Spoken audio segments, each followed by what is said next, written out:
అందరికీ నమస్కారం. తెలుగు భక్తి సాంగ్స్ పై ప్రజ్ఞ యూట్యూబ్ ఛానల్ కి స్వాగతం.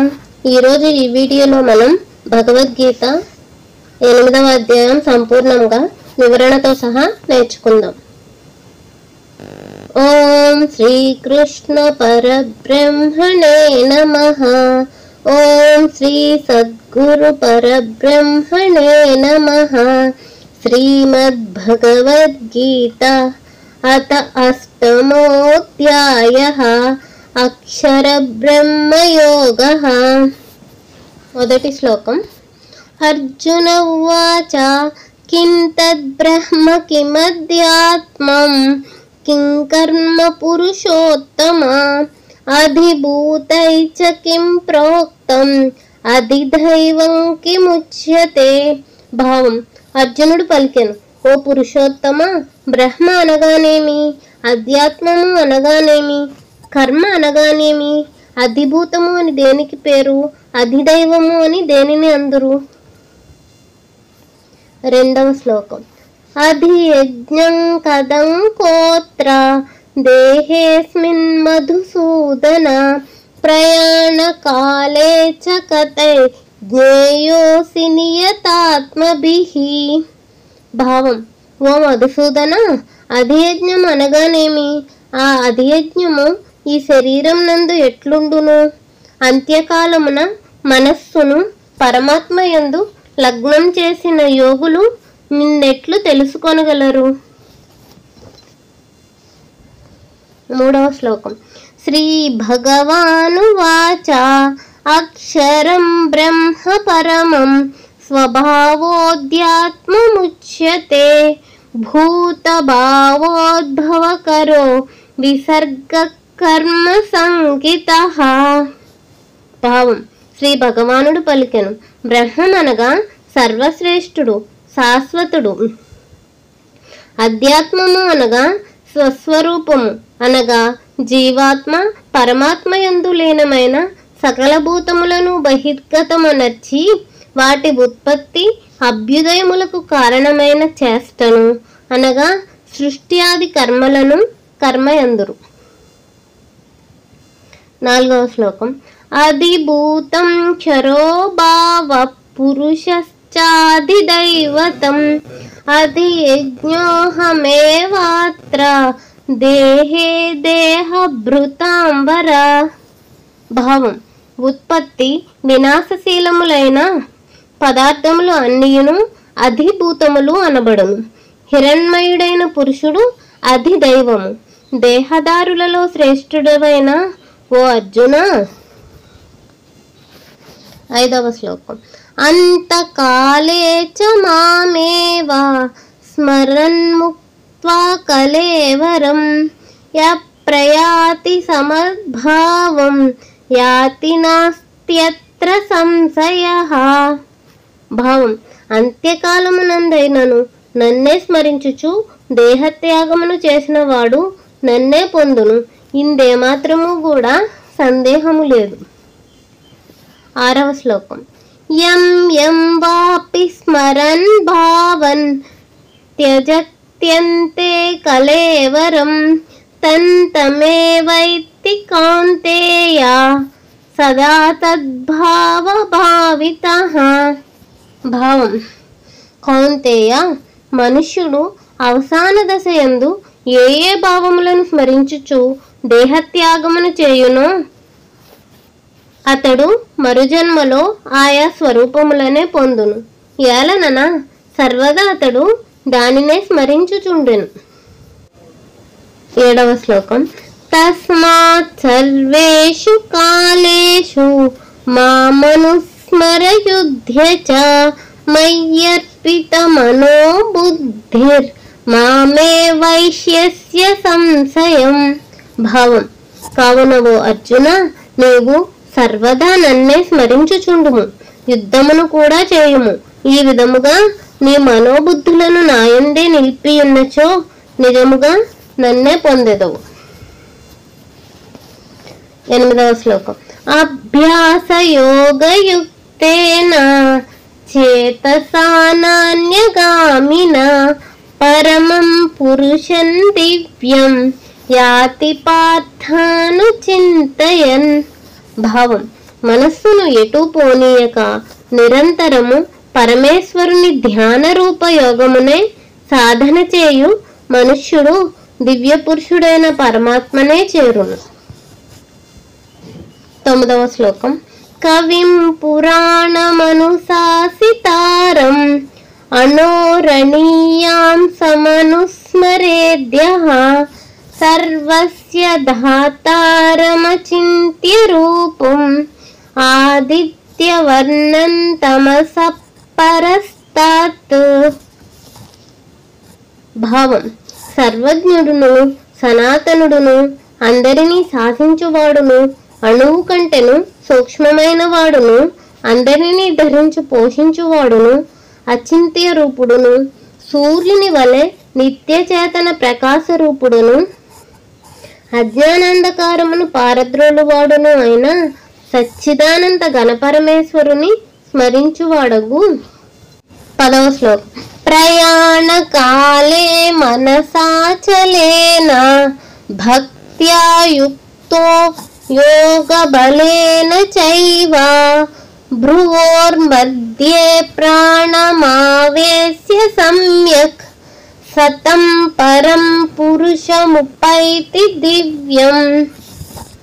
భావం, అట్టి పరమ భక్తుడు అంత్యకాలమునందు యోగ బలము చేత భృకుటి మధ్యమున ప్రాణములను స్థిరముగా నిలిపి నిశ్చలమైన మనస్సుతో స్మరించుచు దివ్య స్వరూపుడును పరమ పురుషుడును అయిన పరమాత్మనే చేరును.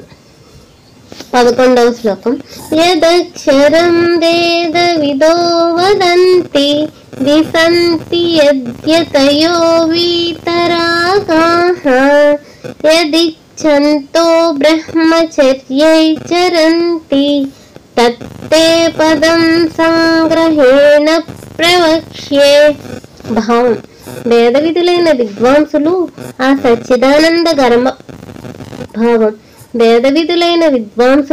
ఆ సచ్చిదానంద ఘన పరమాత్మను శాశ్వతుడు అని ప్రస్తుతింతురు. ఆసక్తి రహితులై యత్నశీలురైన సన్యాసులు ఆ పరంపరమునందే ప్రవేశింతురు. ఆ పరమపదమును కోరియే బ్రహ్మచారులు బ్రహ్మచర్య వ్రతమును ఆచరింతురు. అట్టి పరమపదమును గూర్చి సంక్షిప్తముగా నేను నీకు వివరింతును. 12వ శ్లోకం. సర్వద్వారాణి సంయమ్య మనోహృది నిరుధ్య చ మూర్ధ్యాధాయాత్మన ప్రాణం ఆస్థితో యోగధారణం. భావం, సర్వేంద్రియములను నిగ్రహించి మనస్సును హృదయమునందే స్థిరముగా నిలిపి అట్లు వశమైన మనస్సు ద్వారా ప్రాణములను మూర్ధస్థానమునందు అనగా సహస్రారం నందు స్థిరమునర్చి పరమాత్మ ధ్యానమునందే నిమగ్నుడై ఉన్నవాడు. 13వ శ్లోకం. ఓమిత్యేకాక్షరం బ్రహ్మ వ్యాహరన్ మామనుస్మరన్ యప్రయాతి త్యజంతేహం సయాతి పరమాంగతిం. భావం, అక్షర బ్రహ్మ స్వరూపమైన ఓంకారమును ఉచ్చరించుచు ఆ ఓంకారమునకు అర్ధస్వరూపుడును నిర్గుణ బ్రహ్మను అయిన నన్ను చింతించుచు దేహత్యాగం అనర్చువాడు పరమగతిని పొందును. 14వ శ్లోకం. అనన్యచేతా సతతం యో మాం స్మరతి నిత్యసః తస్యాహం సులభః పార్థ నిత్యయుక్తస్య యోగినః. భావం, పార్థ, నిత్యము నిరంతరం అనన్య భావముతో చిత్తమును నాయందే నిలిపి పురుషోత్తముడనైన నన్ను స్మరించుచు సతతము మత్పరాయణుడైన యోగికి నేను సులభుడను అనగా అతనికి సహజముగానే నేను లభింతును. 15వ శ్లోకం. మాముపేత్య పునర్జన్మ దుఃఖాలయమ శాశ్వతం నాప్నువంతి మహాత్మానః సంసిద్ధిం పరమాంగతాః. భావం, పరమసిద్ధిని పొందిన మహాత్ములు నన్ను చేరిన పిదప దుఃఖములకు నిలయమైన క్షణభంగురమైన పునర్జన్మను పొందరు. 16వ శ్లోకం. ఆ బ్రహ్మ భువనాలోక పునరావర్తినోర్జున మాముపేత్య తు కౌంతేయ పునర్జన్మన విద్యతే. భావం. అర్జున, బ్రహ్మలోక పర్యంతము ఉన్న సమస్త లోకములను పునరావృత్తములు. కౌంతేయ, కనుక నన్ను చేరిన వారికి పునర్జన్మ ఉండదు. 17వ శ్లోకం. సహస్రయుగ పర్యంతం అహర్యద్బ్రహ్మణో విదుః రాత్రిం యుగ సహస్రాంతాన్ తేహోరాత్ర విదో జనాః. భావం. ఈ చతుర్యుగముల కాలము బ్రహ్మకు ఒక పగలు అనియు, అంతేకాలము ఆ బ్రహ్మకు ఒక రాత్రియు అనియు తెలిసిన యోగులు కాలతత్వమును నిజముగా ఎరిగినవారు. 18వ శ్లోకం. అవ్యక్తాద్వ్యక్తే సర్వా ప్రభవంత్యహరాగమే రాత్వర్యాగమే ప్రలీయంతే తత్రైవావ్యక్త సంఖ్యకే. భావం. చరాచర ప్రాణులన్నీను బ్రహ్మ యొక్క పగటి కాలము ప్రారంభం కాగానే అవ్యక్తము నుండి అనగా బ్రహ్మ యొక్క సూక్ష్మ శరీరం నుండి ఉత్పన్నములగును. మరలా బ్రహ్మ యొక్క రాత్రి కాలము ప్రారంభ సమయమున అవి అదే అవ్యక్తమునందు లీనమగును. 19వ శ్లోకం.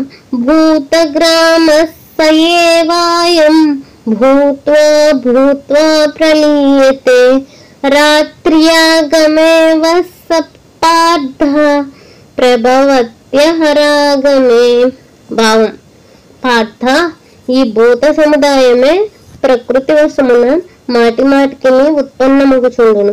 రాత్రి ప్రారంభ కాలమున లీనమగుచుండును, పగటి ప్రారంభ కాలమున ఉత్పన్నమగుచుండును. 20వ శ్లోకం. పరస్తస్మాత్తు భావోన్యో వ్యక్తో వ్యక్తాత్ సనాతనః యస్స సర్వేషు భూతేషు నశ్యత్సు న వినశ్యతి. భావం. ఆ వ్యక్తం కంటేను పరమైన విలక్షణమైన సనాతనమైన అవ్యక్త భావమే ఆ పరమపదము. ప్రాణులన్నీ నశించును, ఆ పరమ పురుషుడు మాత్రం నశింపడు. 21వ శ్లోకం. అవ్యక్తోక్షర ఇత్యుక్తస్ తమాహు పరమాగతిం యం ప్రాప్య న నివర్తంతే తద్ధామ పరమం మమ. భావం. ఈ అవ్యక్తమునే అక్షరము అనియు అందరు. ఇదియే పరమగతి మరియు నా పరమధామము. ఈ సనాతన అవ్యక్తమును అనగా నా పరంధామమును చేరిన వారు మరలా తిరిగి రారు. 22వ శ్లోకం. పురుష సపరః పార్థ భక్త్యా లభ్యస్త్వనన్యయా యస్యాంతస్థాని భూతాని యేన సర్వమిదం తతం. భావం. ఓ పార్థ, సమస్త భూతములు ఆ పరమాత్మ యందే అంతర్గతములై ఉన్నవి. ఆ సచ్చిదానంద ఘన పరమాత్మ చేతనే ఈ జగత్తంతయు వ్యాప్యమై ఉన్నది. అట్టి సనాతన అవ్యక్త పరమ పురుషుడు అనన్య భక్తి ద్వారా మాత్రమే లభ్యుడగును. 23వ శ్లోకం. యత్ర కాలే త్వనావృత్తిం ఆవృత్యైచైవ యోగినః ప్రయాతాయాంతి తం కాలం వక్ష్యామి భరతర్షభ. భావం. ఓ భరత శ్రేష్ఠ, ఏ కాలమునందు దేహత్యాగమును చేసిన యోగులు తిరిగి రాని గతిని చేరుదురో, మరియు ఏ కాలమునందు దేహత్యాగమును చేసిన వారు తిరిగి వచ్చు గతిని పొందుదురో, అట్టి కాలములను అనగా 2 మార్గములను తెలిపెదను. 24వ శ్లోకం. అగ్నిజ్యోతిరః సుప్త క్షణం తత్ర ప్రయాతా గచ్చంతి బ్రహ్మవిదో జనాః. భావం: బ్రహ్మవేత్తలైన యోగులు జ్యోతిర్మయ మార్గము ద్వారా బ్రహ్మపద ప్రాప్తి నందుదురు. ఈ జ్యోతిర్మయ మార్గమునకు అధిదేవత అగ్ని. దేహత్యాగమును చేసిన ఆ యోగులను క్రమక్రమముగా దిన శుక్లపక్ష ఉత్తరాయణ అభిమాన దేవతలు కొనిపోయి పరమపదం చేర్చుదురు. 25వ శ్లోకం.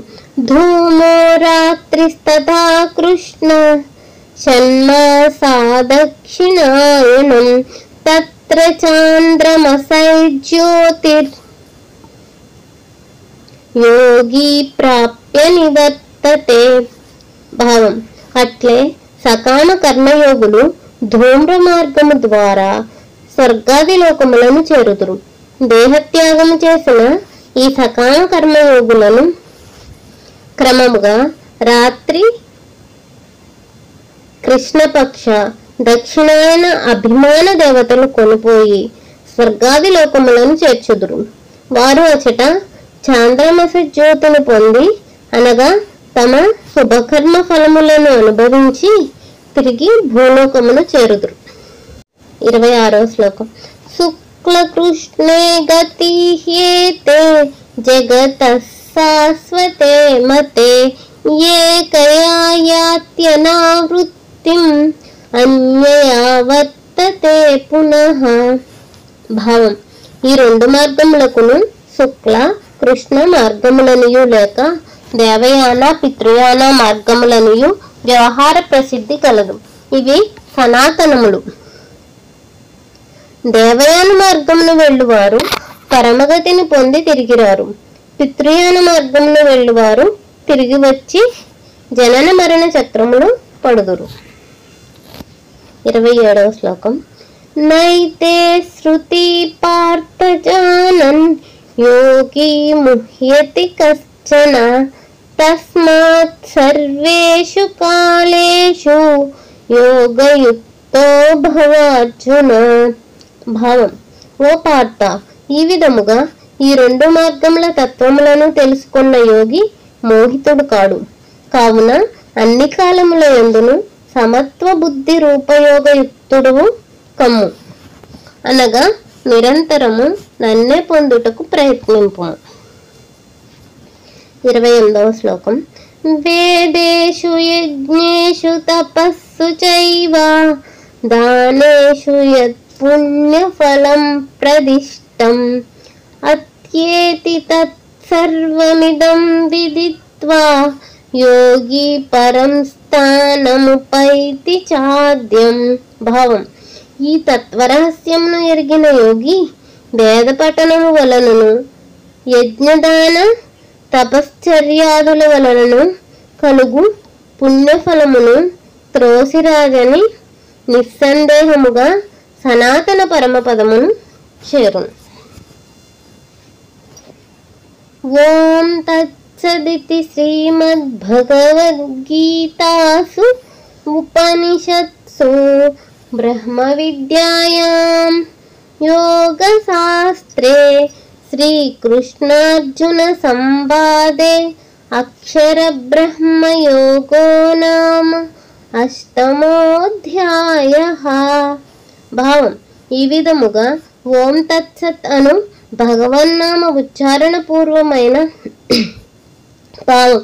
ఈ విధముగా ఓం తత్సత్ అను భగవన్నామ ఉచ్చారణ పూర్వకమైన బ్రహ్మ విద్య మరియు యోగశాస్త్రమయమైన శ్రీకృష్ణార్జునుల సంభాషణ లేక సంవాద రూపంలో ఉన్న శ్రీమద్భగవద్గీతలోని 8వ అధ్యాయమైన అక్షర బ్రహ్మ యోగము సమాప్తమైనది.